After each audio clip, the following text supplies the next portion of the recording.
Merci Yann, et puis merci de me donner l'opportunité aujourd'hui de présenter ces autres travaux qui ont été réalisés chez La Volaille dans le cadre du projet Pilot.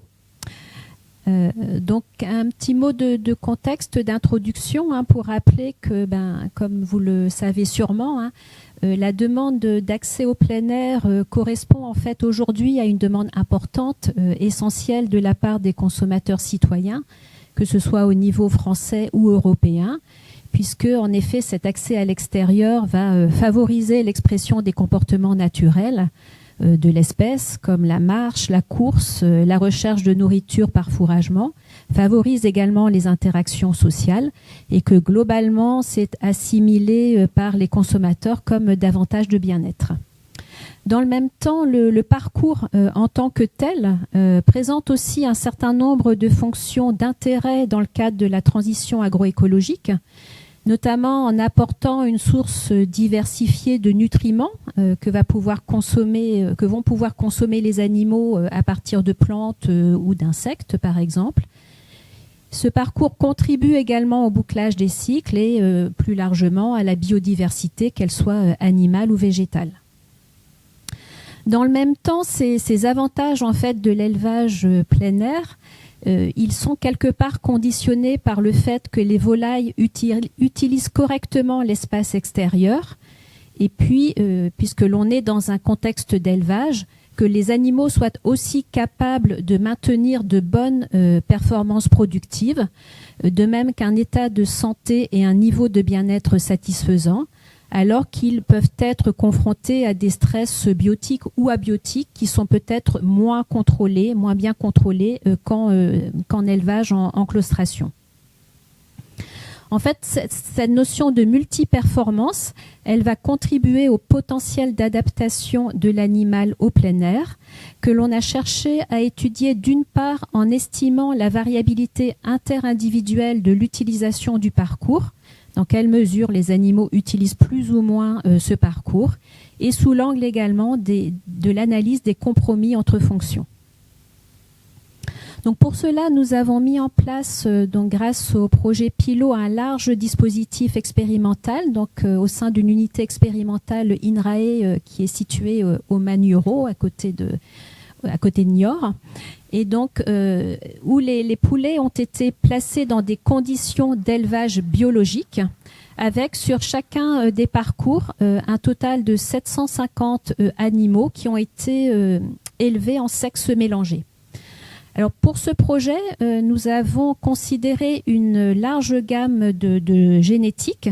de façon en fait à rendre compte aussi de la diversité des systèmes de production que l'on peut rencontrer, que ce soit au niveau français ou européen, avec d'une part des génétiques, on va dire, qu'on considère à croissance très lente, comme notamment une souche dual purpose, donc à double fin, plutôt de type ponte, une souche locale de poulet de Bresse, également des animaux à croissance lente de type label rouge et des animaux à croissance intermédiaire qu'on dit de type certifié. Donc l'ensemble des différentes génétiques ont été élevées dans des conditions, on va dire, équivalentes, avec un accès au parcours arboré à l'âge de 5 semaines. Donc ces animaux ont été pesés régulièrement, avec notamment une pesée avant l'accès au parcours et après l'accès au parcours. Et au moment de l'abattage, on a mesuré également un certain nombre de caractéristiques liées par exemple aux performances de croissance, composition corporelle ou aussi qualité de la viande. Un certain nombre d'indicateurs de bien-être animal, notamment en termes de santé des pattes, et aussi des marqueurs sanguins de la physiologie de l'animal.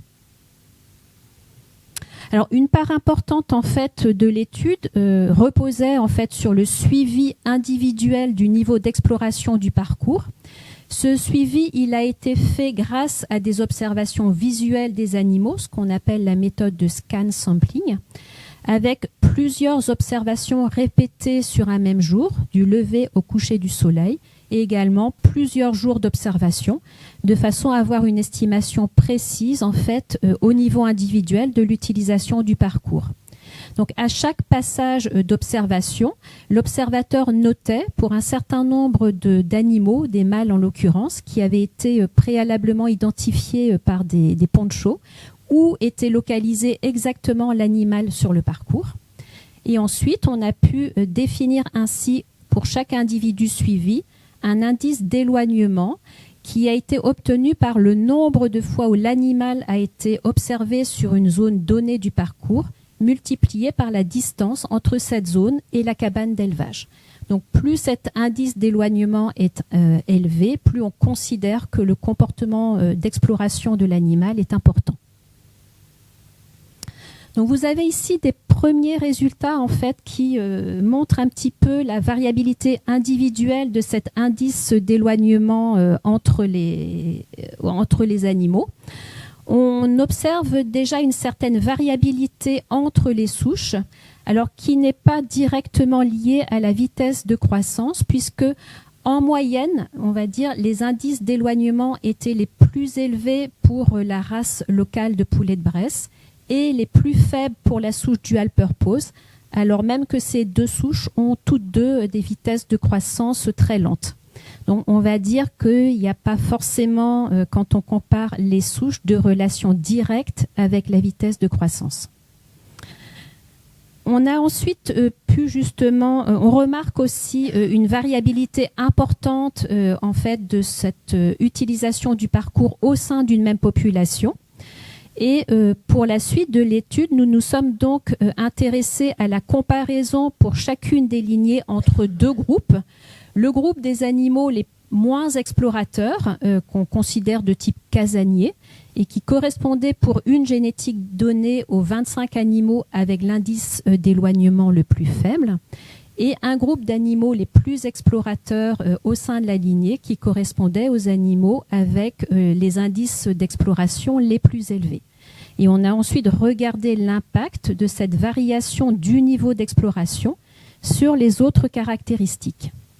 Vous avez ici des premiers résultats qui concernent le lien entre niveau d'exploration et indicateur de bien-être. Alors, quelle que soit la génétique, nous n'avons pas eu d'indication d'un lien direct entre le niveau d'exploration et des indicateurs de bien-être tels que la présence de pododermatite ou de brûlures de tarse. De même, le comportement des animaux à l'abattoir semble indépendant de leur comportement d'exploration. Par contre, au moins pour certaines génétiques, et c'est le cas en fait pour la souche certifiée à croissance intermédiaire, nous avons pu observer une relation entre le niveau d'exploration et la solidité osseuse, avec dans le groupe des animaux les plus explorateurs une augmentation en fait du critère de résistance à la rupture de l'os, qui est en fait un indicateur indirect de la solidité osseuse. Et ceci était également associé à une diminution de la longueur et du diamètre des tarses chez les plus explorateurs de cette génétique. Et ceci pourrait suggérer un effet favorable de l'activité physique des animaux que l'on suspecte être plus importante, on va dire, chez les animaux les plus explorateurs. Concernant le lien entre niveau d'exploration et performance,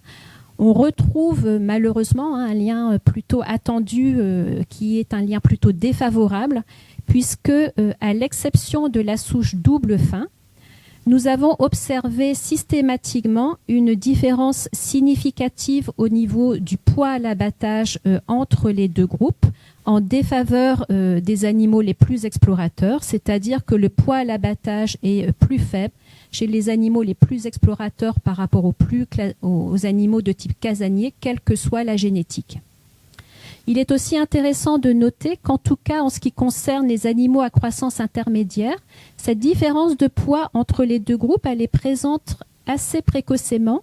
alors même que les animaux n'ont pas encore accès à l'extérieur, ce qui suggère peut-être que ce plus faible poids pourrait être un facteur prédisposant dans cette génétique à une meilleure exploration du parcours, ou peut-être que ce plus faible poids est déjà un marqueur précoce d'une activité physique plus soutenue en fait de ces futurs explorateurs, alors même qu'ils sont encore à l'intérieur du bâtiment. Concernant la qualité de la viande, ce projet a permis d'obtenir des résultats intéressants puisque ce lien entre exploration et qualité du produit est assez peu connu, en tout cas chez le poulet. Et nous avons pu mettre en évidence en fait un certain nombre de relations, en particulier chez la génétique de type certifié et la souche dual purpose. Nous avons observé en fait une augmentation de l'indice de coloration jaune du filet chez le groupe des animaux les plus explorateurs par rapport aux animaux de type casanier, ce qui suggère ici que le fourragement, donc la recherche de nourriture qui est en général associée au comportement d'exploration, pourrait favoriser l'ingestion de pigments caroténoïdes donc sur le parcours qui ont, on le sait, un pouvoir colorant au niveau des œufs, mais ici aussi, dans ce cas-là, de la viande. Par ailleurs, nous avons également mis en évidence un lien entre niveau d'exploration et métabolisme énergétique musculaire, en tout cas en ce qui concerne la souche certifiée, avec une augmentation du pH ultime de la viande du filet chez les animaux les plus explorateurs, ce qui signe en fait une diminution de la quantité du muscle, la réserve musculaire en glycogène. Ceci est accompagné en fait d'une diminution de la pâleur de la viande et d'une augmentation de la coloration rouge de cette viande du filet. Et ces résultats suggèrent que l'exercice physique, qui est sûrement accru chez les animaux les plus explorateurs, peut solliciter les réserves du muscle en glycogène tout en améliorant sa vascularisation. Alors, au-delà des performances ou même de la qualité de la viande, le projet a également mis en évidence que le niveau d'exploration peut plus largement également affecter la physiologie de l'animal. Et ainsi, nous avons pu mettre en évidence, en ce qui concerne la souche certifiée à croissance intermédiaire, une diminution chez les animaux les plus explorateurs du statut antioxydant total, qui est associé au niveau sanguin à une augmentation en fait de molécules pro-oxydantes du type peroxyde d'hydrogène et à une diminution de molécules antioxydantes. Par ailleurs, l'activité au niveau sanguin du lysozyme, qui est une enzyme qui est impliquée dans la défense antimicrobienne, est également diminuée dans le groupe des animaux les plus explorateurs par rapport aux moins explorateurs. Et ce type de résultat pourrait suggérer qu'en tout cas, chez les animaux à croissance intermédiaire, une exploration plus soutenue, qui est associée aussi à une activité physique plus importante, pourrait mettre à mal un certain nombre d'équilibres physiologiques, notamment ceux impliqués dans les phénomènes de réponse au stress oxydant et également les mécanismes impliqués dans l'immunité innée. En conclusion, ce projet a permis de montrer que finalement les équilibres entre des effets favorables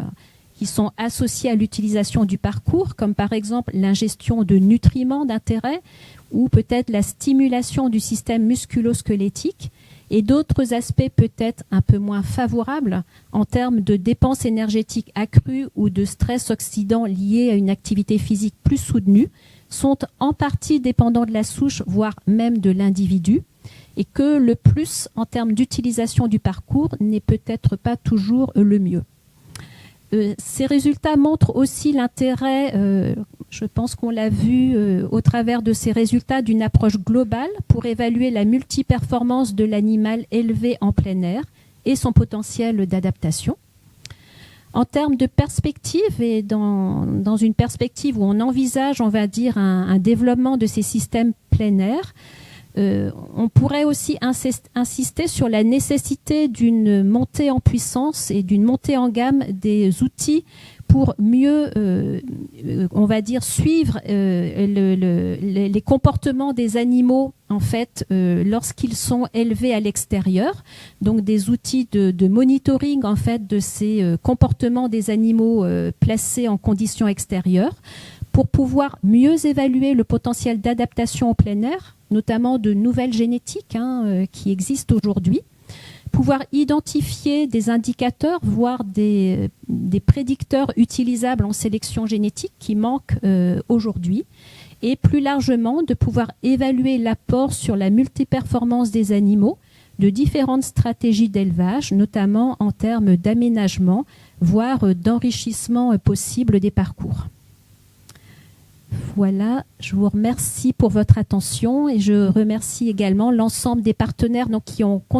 contribué à cette partie du projet, que ce soit à INRAE, à l'école Junia d'ingénieurs, au CISAF, donc le syndicat des sélectionneurs avicoles et aquacoles français, et nos collègues également de l'université de Perugia qui ont conduit des travaux complémentaires en Italie. Merci.